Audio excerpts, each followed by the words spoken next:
So, where were we in the last class? Refractive index शुरू कर रहे थे. ऑनलाइन कौन कौन है? कोई है? यूज से सोनाली. अच्छा 11 लोग. लग्नजिता.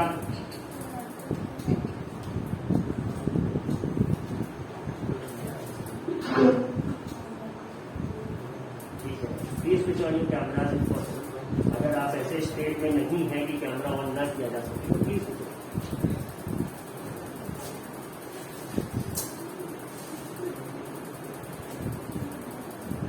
हाँ देखते हैं. तो the concept of refractive index is quite simple.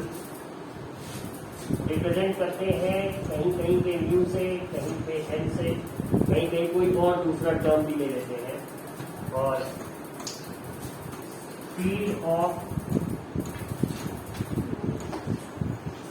Light in medium 1 upon speed of light in medium 2. अब ये कहाँ से आता है? रिफ्रैक्शन के बारे में भी all have studied very clearly.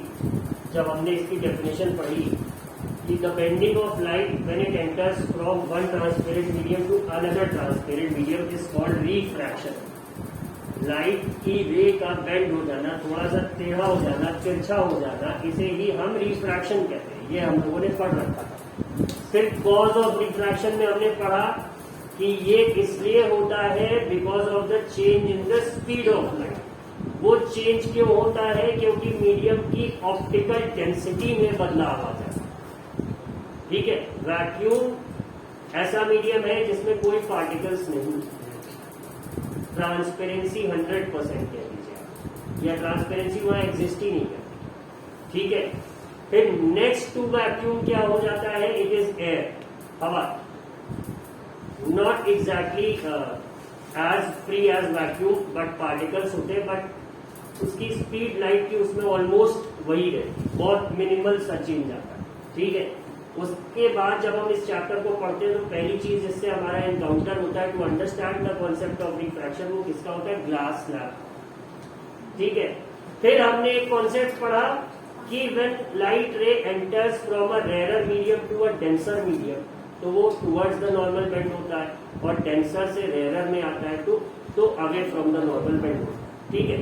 तो इसी पे ये निकाला गया कि जो change in the speed of light in different mediums, जब इससे थोड़ा सा मैथ्स से कह सकते हैं मैथमेटिक्स लगा के थोड़ी छेड़खानी की गई, तो somebody found out a new concept of refractive index. Who was that man? Snell, who destroyed our lives. Gave us one more formula and one more numerical to solve. जरूरत नहीं थी, लेकिन समझते हैं कहीं ना कहीं हमें इसकी जरूरत पड़ती है टू डेवलप से इंस्ट्रूमेंट्स, इल्यूमिनेटिंग इंस्ट्रूमेंट्स, लाइट देने वाले. ठीक है. जैसे स्कोप्स हो गए, टेलीस्कोप के डिजाइन हो गए, कितना बड़ा लेंस लेना है, क्या लेना है, तो एप्लीकेशन कहीं ना कहीं आता है. ऐसा नहीं है कि हमें बस ये ऐसे ही टाइम पास के लिए पढ़ा है, नहीं. कहीं आगे कोई बहुत बड़ा इंस्ट्रूमेंट बन रहा होगा जिसके सबसे बेस में कहीं ना कहीं इसका एक कॉन्सेप्ट जरूर लगा. That is why we need to learn it. इसीलिए हमें इसे समझना जरूरी है. तो अगर बेसिक इसके कॉन्सेप्ट की बात करें तो speed of light in medium 1 and speed of light in medium 2. जैसे हो सकता है कि ग्लास से एंटर कर रही है डायमंड में.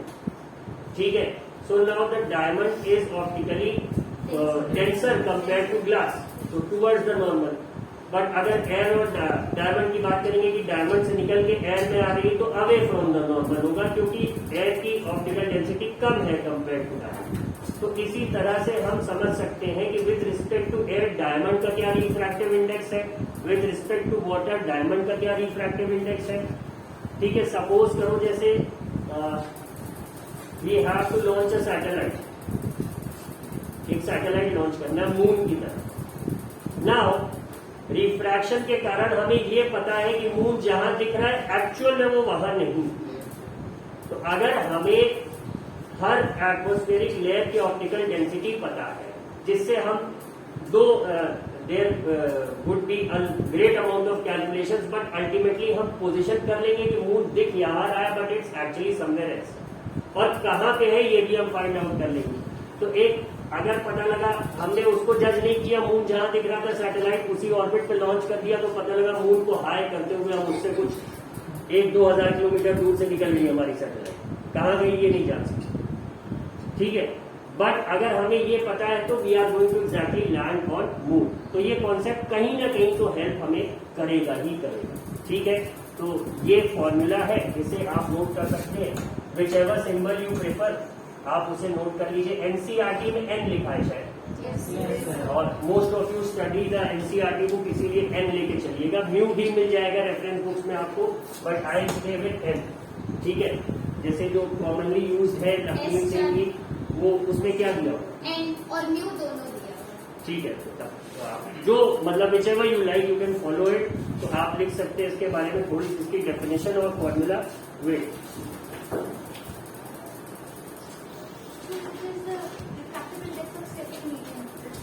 हाँ अभी इस पे आएंगे। This is in a way the most delicious part and in a way the most confusing part, इस पे आते हैं।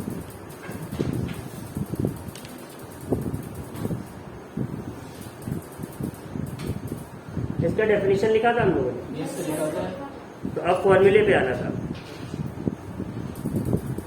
ये बता दिया है आपको। तो इसको जब लिखते हैं तो हम पहले एक वर्ड लिखते हैं, फिर we write the second one. तो उसका मीनिंग होता है कि अगर 2-1 लिखा है या 1-2 लिखा है तो इसका एक मीनिंग होता है। Now this is something that you have to keep in mind. इसे तुम्हें अपने खुद से कॉन्सेप्ट बना, I am not going to tell it. Look at the formula, look at the notations, और ये देखो कि जो बाद में लिखा है वो फॉर्मूला लिखते समय डिनोमिनेटर में आता है कि न्यूमरेटर में, और जो पहले लिखा है वो न्यूमरेटर में आता है कि डिनोमिनेटर में आता है। और इसे पढ़ते कैसे, मतलब अगर हमने n21 लिखा है तो ये क्या हो गया, refractive index of medium 2 with respect to medium 1, कि refractive index of medium 1 with respect to medium 2। ये तुम्हें कॉन्सेप्ट फॉर्म करना, क्योंकि लास्ट में कंफ्यूज अगर हो गए तो इसी को, और वैल्यू अगर ऊपर नीचे न्यूमरेटर डिनोमिनेटर में रख दिया तो फिर आपका कैलकुलेशन गलत होगा। सो टेक 30 सेकेंड्स और 1 मिनट और 2 मिनट्स और 5 minutes what ever you require, और इसका एक कंप्लीट कॉन्सेप्ट फॉर्म करो। फिर मैं पूछूंगा कि मुझे बताओ, someone from you will come here and tell, ठीक है। देखिए ये हार्ड वर्क तुम्हें करना, because no matter how many times I teach it, वो नहीं बन पाए। सुनोगे एक कान से, कुछ देर के लिए रैम में रहेगा आपके, बट रोम में नहीं रहेगा। जैसे ही ये पीरियड खत्म होगा फिजिक्स का, आपका कंप्यूटर टर्न ऑफ होगा, तो रैम में जो भी डिटेल्स है वो सब चली जाएगी, हार्ड डिस्क में डाल जाए।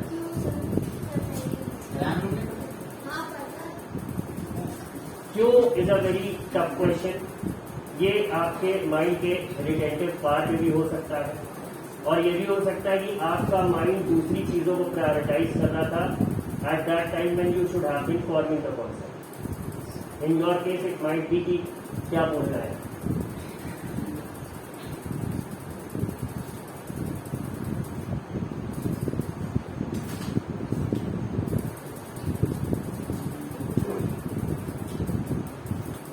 आई कैन रिलेट विथ प्रगति के लॉ, हम भी ऐसे ही थे, बट बोलने के बाद मुझे बाहर निकाल दिया क्या बात किया जाता है।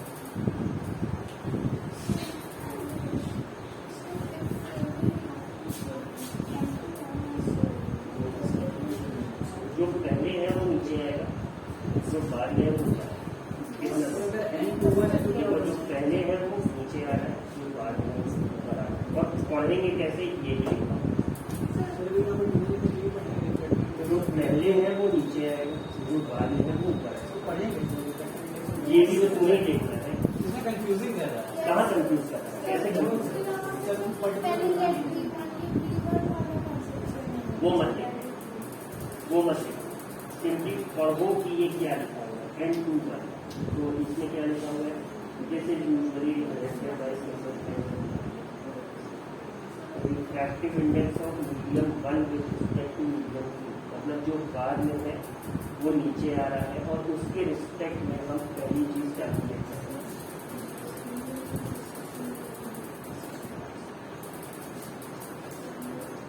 जैसे अगर यहाँ देखें तो ये लिखा क्या जो बाद में refractive index of medium two 1 with respect to medium 2, जो बाद में है उसके रिस्पेक्ट में हम निकालते हैं और वो आता कहाँ पे है, डिनोमिनेटर में आता है। उस हिसाब से अगर आप देखेंगे तो ये गलत लिखा होगा। अगर हमने N12 लिखा होगा तब ये सही होता तब सही होगा, ठीक है। आई डेलिबरेटली रोट इट इनकरेक्ट। ये क्वेश्चन उठाओ ना, यही तो मैं चाह रहा हूँ। मैंने कहा तो आपसे या इसको मत देखो तो somebody would have simply stood up और raised his or her hand और बोलना चाहिए था कि सर ये गलत लिखा है। अगर ये ऐसा लिखा होता तब सही होता, लेकिन कंफ्यूज्ड है आप। कंफ्यूज्ड आप कब है, जब कॉन्फिडेंस की कमी है। कॉन्फिडेंस की कमी कब है, जब आप श्योर नहीं है कि जो मैं पढ़ रहा हूँ बुक में वो सही है कि। अब श्योरिटी हुई तो हम इसमें अब करेक्शन करेंगे। हम बजाय उसको चेंज करने के, उसमें ज्यादा इरेजर छोटा है, मेहनत बचाने के लिए हम इसे क्या कर देंगे, 1/2 हो जाएगा। जो बाद में है वो कहाँ आएगा, नीचे आएगा। जो पहले है वो ऊपर आएगा। That's going to come in the numerator. नहीं सर,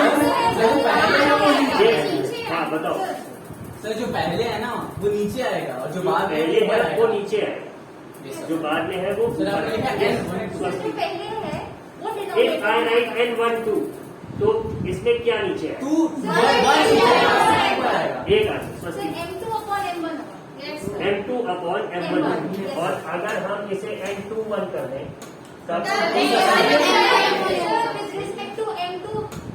अगर अभी का बताओ, हम अगर इसे N21 कर दें पहले है वो नीचे आए, जो बाद में है वो ऊपर आए। और पढ़ेंगे क्या हम, refractive index of medium 1 with respect to medium 2। एक student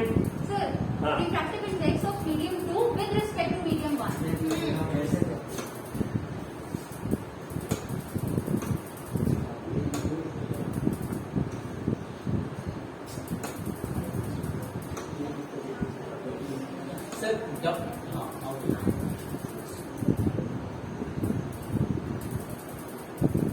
raise your hands those who still have a doubt.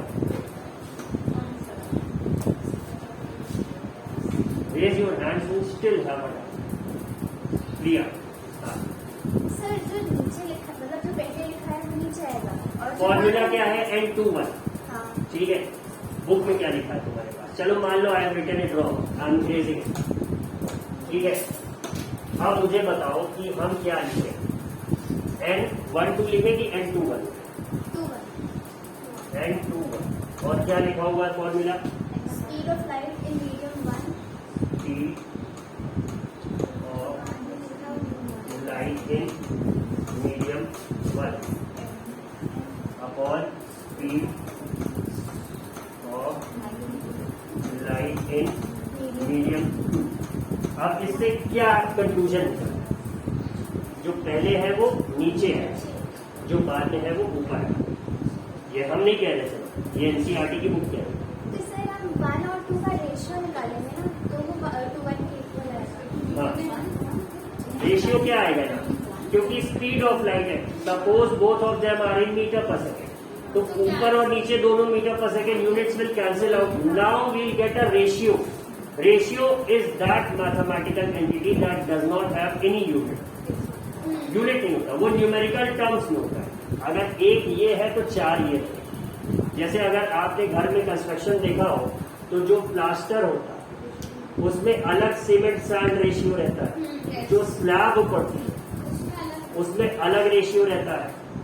And how is it decided, it depends upon the strength that you require. ठीक है, तो ratio again units में रहेगा। अब अगर हम बोलेंगे कि 1:4 का है तो मतलब एक बोरी सीमेंट पे 4 बोरी बालू हम रखेंगे, ठीक है।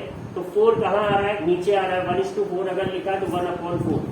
तो सीमेंट ऊपर है, सैंड नीचे है, तो हम क्या कहेंगे 1:4 का है, किसका, सीमेंट टू सैंड का रेशियो 1:4 का है। मतलब एक बोरी सीमेंट पे 4 बोरी सैंड है, ठीक है। ये बात है, ये सबको अब समझ में आ रहा है, ठीक है। तो कुछ यही है, मीडियम 1 और मीडियम 2 का जब हम रेशियो निकालेंगे तो पढ़ेंगे कैसे इसको, refractive index of medium 1 with respect to medium 2। तो क्या बोलेंगे, refractive index of medium 2 with respect to medium 1। Clear हो गया ना ये सब, चल आया बच्चे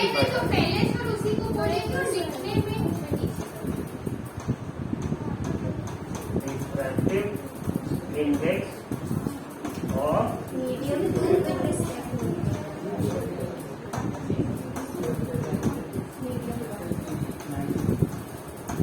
इसका ध्यान अभी नहीं रखना है, न्यूमेरिकल सॉल्व करते समय। Firstly is there still a doubt, you think it's wrong, किसी को लग रहा है गलत है, ठीक है। 100% कॉन्फिडेंट है भाई, कहानी समझ में आ गई सबके, ठीक है। Let us look at the next question.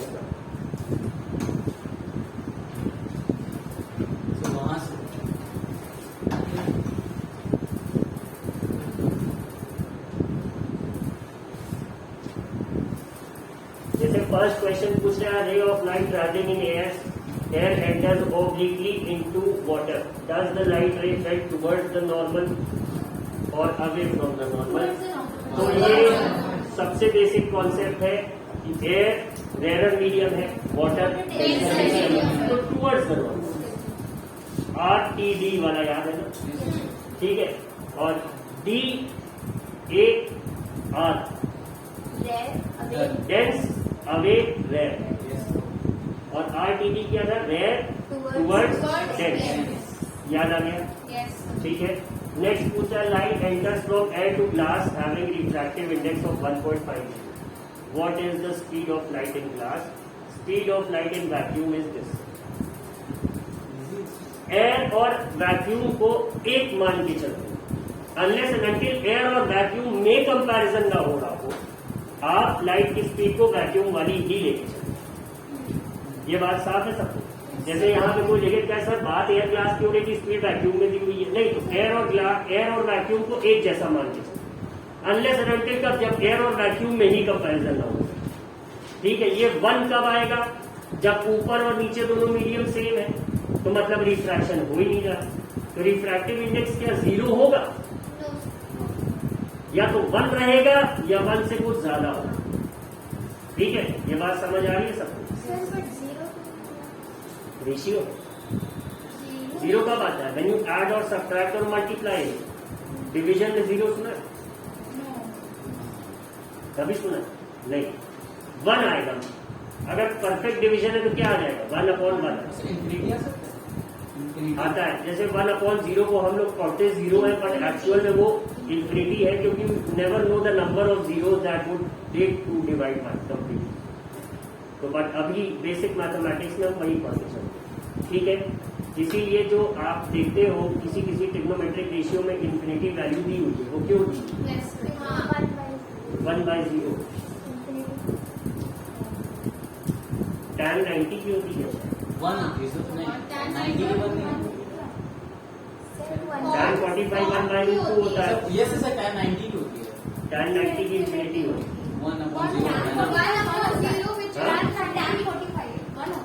tan 45 1 होगा, sin 45 और cos 45 1/2 याद है, गुड।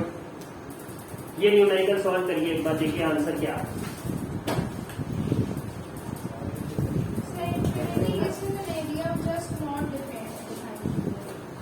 मतलब